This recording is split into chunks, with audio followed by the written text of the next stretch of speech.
Hello guys! For today's video, gagawa po tayo ng dragon fruit shake. Ito, nire-ready ko na po ang ating dragon fruit. Ialis na po natin siya sa kanyang balat. Ready na po natin sa isang bowl.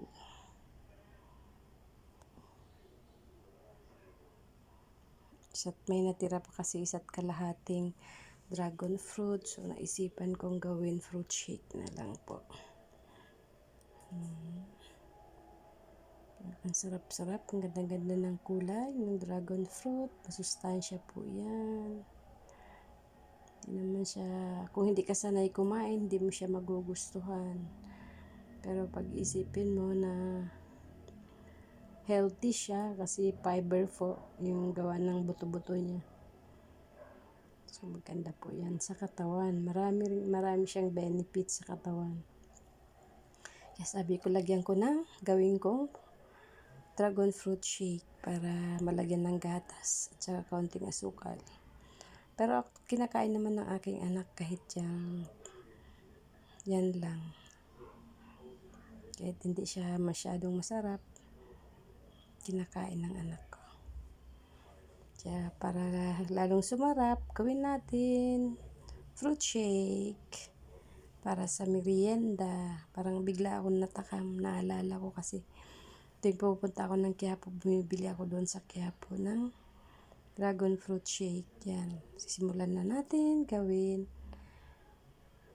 Ihulog muna natin ang yelo. Lalagay ko ang dragon fruit. Isang bowl. At kalahati lang po siya. Mahal naman kasi ng dragon fruit. 180 na per kilo. Ang isang kilo dadalawang piraso lang. 180, tumatama 90 pesos isa. Almost 100 na isa. Ulit ko ng gatas. Asukal.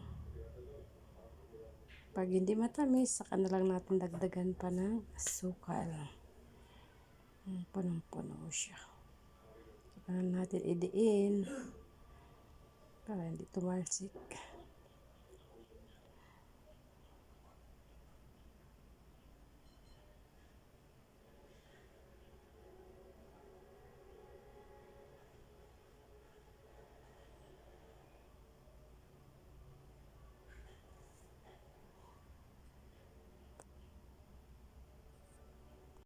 Dagdagan po natin ng gatas. Yan, iubos na natin ang isang gatas.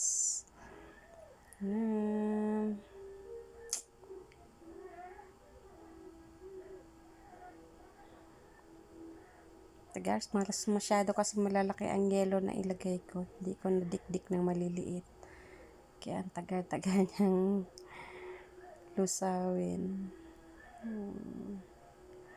Kahit nakatodo ng Yan, okay na. Sa wakas, natapos na din. Natatakam na po ako.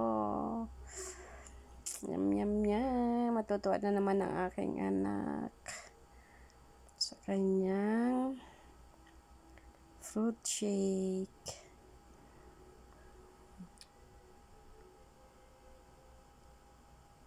Masyadong malabnaw.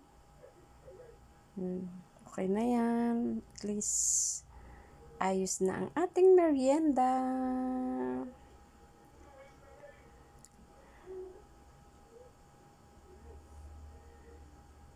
Tara. Ilalagay na natin sa cup. Naka-ready na aking cup. 3 kami kay Bunso, sa akin, at sa aking asawa. Wala kasing aking panganay, nasa Manila. Tara guys, merienda na tayo. Yum, yum, yum. Sarap niyan. Kainan na. Tara, kain na. Yan, mayroon pa akong straw.